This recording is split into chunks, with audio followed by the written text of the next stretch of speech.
Africa has woken. Now, we're talking about you having your military base in Africa. You don't have military base anywhere in the world. And Africans don't have military base in France. We don't have military base in the Britain. We don't have military base in America. Why do you guys want to insist on having military base in Africa? And having military base is not even the most confusing thing, is what your military are doing in Africa. The exploitation, the disvaluing of the people, the causing of the problems, the inflation, and using the military power to extract things from Africa to go develop your country without giving anything to Africa or a little percent to Africa. And then you think Africans are just insignificant. So it is time for us to use the law of elimination of non-essential, and France has become a non-essential in Africa, and we will do anything possible to take out France out of Africa.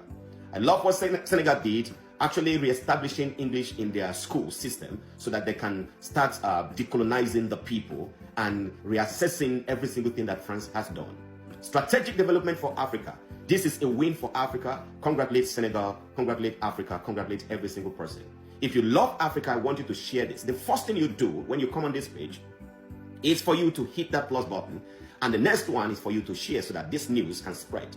Because we want to educate Africans. We want to teach. We want to bring ourselves back. Listen, guys, no one is better than you as an African. No one is better than you.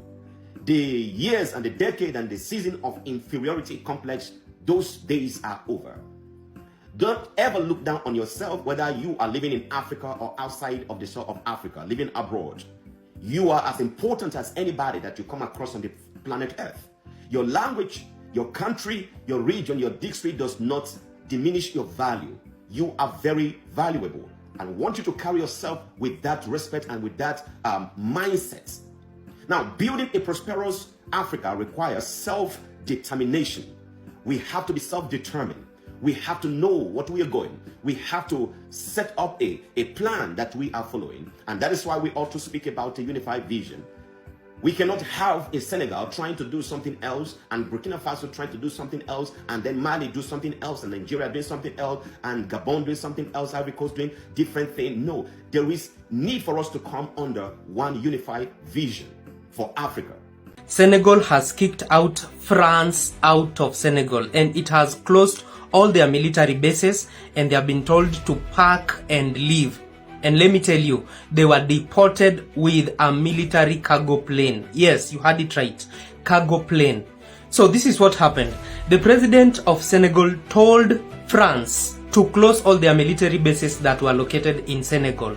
And they thought that this is a joke. So they thought that he was just saying because he had given them a deadline. And let me tell you, when the deadline expired, you won't believe that they were all rounded up, placed in a cargo plane, and deported back to France. So West Africa is waking up, and it is saying that France has been taking a lot from them. This started with Ibrahim Traoré, and now it is spreading all over. For the longest time, France has been in West Africa taking a lot from them. But now, all these countries are waking up and they are saying enough is enough. It is time for France to go back to France. I'll tell you why it's particularly significant that Senegal is cutting ties with the French. It is because of an institution known as the Central Bank of West African States. This institution's headquarters is in Dakar, Senegal, and this institution is responsible for the issuance of the French colonial currency known as the CFA franc. The CFA franc is a monetary system that was developed by the French in retaliation to African countries gaining their independence back in the 50s and 60s. What was then franc of the French colonies in Africa became franc of the financial community in Africa. So for example, instead of Mali's currency being backed by its enormous gold reserves, it is backed by whatever the value of the French franc is at the time. Instead of Niger's currency being backed by its uranium, it is backed by whatever the value of the French franc is at the time. Dakar, Senegal is a strategic economic partner of the French. This is the reason why French troops are in Senegal. This is the reason why French military bases are in Senegal, to protect and preserve this financial institution. Personally, I hope Senegal joins the alliance of Sahel states so that they become a strengthened economic and political bloc. We wish Bassirou, Diomaye, Faye the best. We wish Senegal the best. It is a beautiful country. I have been there myself. This is truly the rebirth of the African continent, and we must not take lightly what is happening in West Africa. Breaking news. France has been kicked out of Senegal. This is actually their third military base to be evacuated. You see, the president of Senegal gave out an ultimatum and he gave them a deadline, which passed. But you see, the French thought they were not serious until now. Footages of the French troops being filled up into cargo planes as they are being sent back to their countries are being circulated around. What do you think the European Union did when they heard how France is being treated on West Africa? You see, the president of France, Macron, went publicly and said how Africa needs the French, how they have helped, how they have developed. Yet they are begging Senegal to stay. The EU sent a representative to the Sahel states begging them to treat France fairly. Africans are asking why there are so many French military bases in Africa, yet in America there's none, in Russia there's none. It's almost like they're trying to inflict their authority over here, and the Senegalese people and the rest of West Africa are not happy by the French occupation. The last few years has been the biggest decline of French power in Africa of all time, and I hope we keep with that same energy. Which other country do you think should be kicked out of Africa? Breaking news. France's third military base has been kicked out of Senegal. You won't believe this. France is literally going down at a very supersonic speed. Have you ever asked yourself, are these military based in these countries helping to fight terrorism, or they're the one encouraging and funding terrorism in these countries? To the doubting Thomases, this is what GROK has just confirmed about the information. This is what GROK just responded after one of the citizens asked, is this accurate? This is what they said. The claim about France being kicked out of the third military base in Senegal appears largely accurate. Are we together? So that is it. Imagine French colonialism was one of the major, brutal, oppressing and exploiting colonies we had in Africa. And have you ever asked yourself, does this French has military bases in the United States? Do they have their bases in UK? Do they have their bases in Germany? Or why only in Africa? Why do they dwell in Africa more, but they can't have bases in these other countries? It's time for most of African countries to wake up and get out of the deepest slumber. This is not those years of colonialism. We should get out everything about colonialism in Africa and start working by ourselves. Because if we continue being under these people, we can never progress. That is it. Anyway, goodbye, bonjour. It's your time to go to your country and sleep. France must make preparations for a definitive break and completely withdraw from Africa. Africa belongs to Africans, not France. She belongs to no one else, neither China, nor the United States, nor anyone else. It is high time for France to lift its knee off our neck and put an end to this unjust oppression. Centuries of misery, human trafficking, colonization, and neocolonization have caused immeasurable suffering. It's time to put an end to this cycle of oppression. It's high time for France to leave us alone. It's time for France to take a cue from its European neighbors and learn a valuable lesson in independence. Germany is the leading economic power in Europe, significantly surpassing France, which is ranked as the third or fourth largest economic power globally. Germany does not exploit any country, any colony. I can mention Italy, I can mention Spain, who had colonies before, but who do not exploit anyone, who do not interfere, who do not impose leaders in their former colonies. On what grounds does France believe it can continue to impose leaders on us and make choices on our behalf? This must come to an end. And the emerging Africa, the African youth, the African elites, and the African diaspora all stand united in saying no, it cannot continue any longer. France's hypocrisy is evident and pervasive in daily life. Let's examine the cases of Mali and Chad as prime examples of this hypocrisy. In Chad, where the constitutional process has been interrupted, France applauded and its president visited to officially consecrate the new king's coronation ceremony. In Mali, where it is not the constitutional process that has been interrupted, but the transition process, France has condemned and even packed up its things to say that it is leaving Mali. That's hypocrisy. It's the double standard. It is the double language that France employs in its dealings with Africa. During our questioning of Mr. Jean-Yves Le Drian regarding the situation in Ivory Coast and France's decision to allow a third term, he provided a clear explanation. He stated that while he accepted the third term for Ouattara, he refuses it for Belarus. He emphasized that France has condemned the situation in Belarus and has actively encouraged the European Union to do the same. Le Drian explains that in Belarus, millions protested, unlike Ivory Coast, where there were no mass demonstrations on the streets. This is how France deals with African issues. Personally, we expect absolutely nothing from France. We desire her to cease meddling in our matters so that the people of Senegal can exercise their freedom of choice rather than being influenced by France's selection of a candidate using the tactics we are aware of. We begin by targeting individuals, adorning them with the Legion of Honor or a similar knightly rank, enlisting them in Masonic lodges, and informing them to prepare themselves as they will be next in line. Even the hypothesis that Macky Sall may not succeed, we know who is being prepared by France. This must come to an end. It will not occur in this manner any longer. Let's be clear. We have absolutely nothing against the French people. In France, both political and citizen voices are rising to hold and express the same discourse as the one I am currently presenting to you. For example, the deputies, such as Mrs.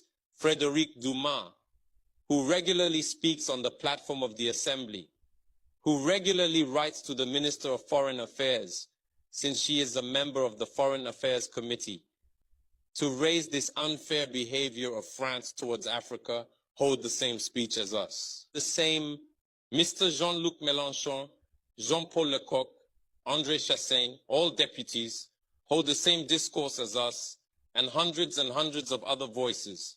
The NGOs, like other non-profit organizations, are doing remarkable work in the same direction. We strongly urge France to listen to the voices that speak to it about our plan for a more collaborative, fairer, and sustainable partnership between Africa. But ultimately, I think that Africa needs to learn from China, from Korea, from Iran, and from Russia, who first had these beautiful revolutions that commanded the respect. Then they developed their militaries, they developed nuclear bombs, they developed all these sorts of things, and then they built their economies. We're sitting here and we're talking about being in the United Nations, having a rotating seat in the United Nations Security Council. We're talking about the economic plans of Africa in the future, new currencies, African Union.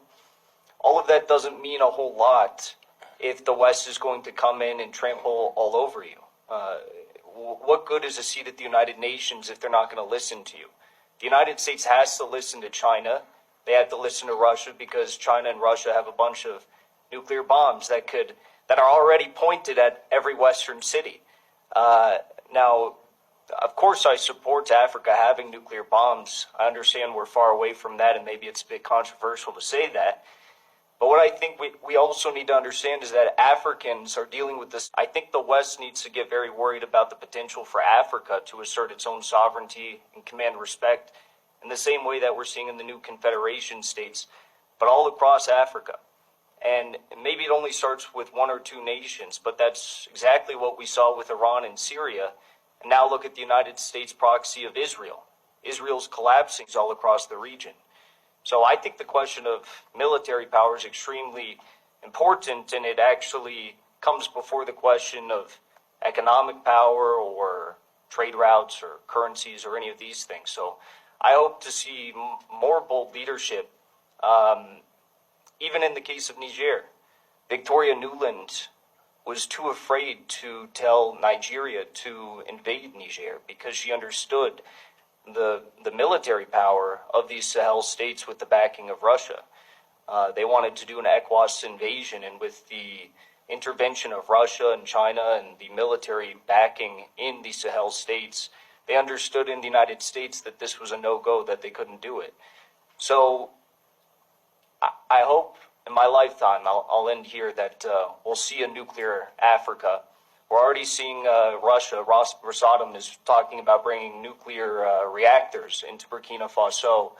But I hope one day it's nuclear bombs. There we have it. That has been our candid speech for today. So let me tell you, the end of France has just started. And this is what Ibrahim Traoré said, that if France leaves Africa, we're just going to give France 5 years and France will be a third world country. And even Putin said that if France leaves Africa, it's going to be the end of France. And let me tell you, Putin orchestrated the end of France by telling the African nations that France was actually using the minerals in Africa for free to develop its economy. And let me tell you, after France was chased out of Africa, the end has just started. France has refused to pay for the weapons that the United States of America was selling to EU to go to Ukraine. And let me tell you, Macron has been on the front line to say that they are supporting Ukraine, they will do anything. But when the United States of America told them to pay for those weapons, they were the first to come out and say that they cannot do that because their economy is going to collapse. Meaning that France does not have the free market it was getting in Africa, the free resources it was getting in Africa, and all the exploitativeness it was doing in Africa. Now, the United States of America is calling France. Welcome back to Gistline. As we all know, France has officially ended its military presence in Senegal, closing a chapter that dates back to the colonial post-independence eras. While this decision may appear symbolic, it raises larger questions about the role of foreign military powers, particularly France in Africa, and the lingering legacy of neo-colonial influence. Now, for decades, France has maintained military bases in several African countries, including Mali, Niger, Chad, Cote d'Ivoire, and Senegal, with other countries. Now, these bases were often justified as partnerships meant to ensure regional stability and combat terrorism. But in reality, many Africans saw them as tools of influence, allowing France to retain a tight grip on strategic and political developments in its former colonies. The French military was not merely a guest. It was often an invisible hand in local politics, propping up regimes that aligned with Paris and subtly undermining nationalist movements. Critics argue that France's military footprints on the continent contradicted the spirit of true independence. How can a nation claim full sovereignty when foreign troops are permanently stationed on its soil? The irony is stark. While France and other Western powers maintain a network of bases across Africa, no African country has military bases in Europe. This one-sided military arrangement reflects a deeply unequal global system where African security is outsourced to foreign interests, often at the expense of national dignity. The departure of French troops from Senegal may signal a growing wave of African self-assertion. Recent years have seen a broader rejection of French influence from Mali to Burkina Faso, where military juntas have expelled French forces and turned to alternative partners. While not all the decisions are without controversy, they reveal a continent awakening to the realities of external manipulation. However, the end of France's military era in Senegal is not just about soldiers leaving. It's a call to African leaders to rethink their defense strategies. Can Africa build its own security architecture? Can the African Union create a unified military force that protects the continent without foreign dependency? These are the urgent questions that must follow France's exit.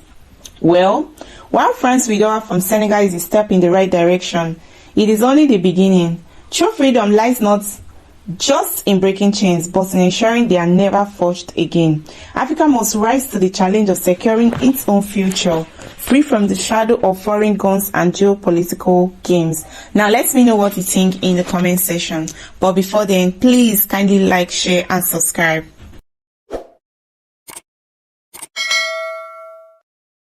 Between the port and the train station is the statue of Demba and Dupont, arm in arm holding an olive branch. One is Senegalese, the other is French. Together, they liberated France from German occupation during World War II.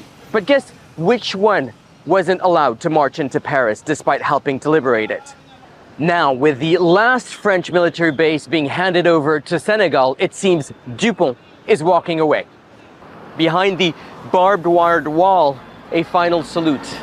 Down comes the French flag, up goes the Senegalese one. A small ceremony for a big moment, the end of French military presence here. This change is necessary. We need to reinvent our partnerships in a dynamic Africa whose youth carry great hope. That requires a real transformation in how we engage with African countries and our African partners. We need to act differently. Permanent bases are no longer needed for that. From here, the French launched colonial invasions, and after independence, the French troops stayed, and this became a hub for military cooperation. This base was the eyes and ears of France over the Eastern Atlantic. France still has soldiers in many of its former colonies, but for Senegal's new young president, who represents a new generation unburdened by colonial ties, he asked the French troops to leave, not out of hostility, but in the name of sovereignty. It's true that this comes at a time when Senegal needed to secure its territory, because with terrorism and everything happening across the region, we were hoping, with the arrival of the new government, to still count on military partnerships with foreign forces, including France. Senegal is looking for support to protect its borders. So when President Faye met Donald Trump, his hope was for military cooperation, although the US president was more interested in finding another place to send illegal migrants to. The handover of the base in Senegal comes at a time when President Emmanuel Macron says French troops are needed back in Europe. As one power moves out, will somebody else step in, olive branch in hand, or will Demba keep marching alone?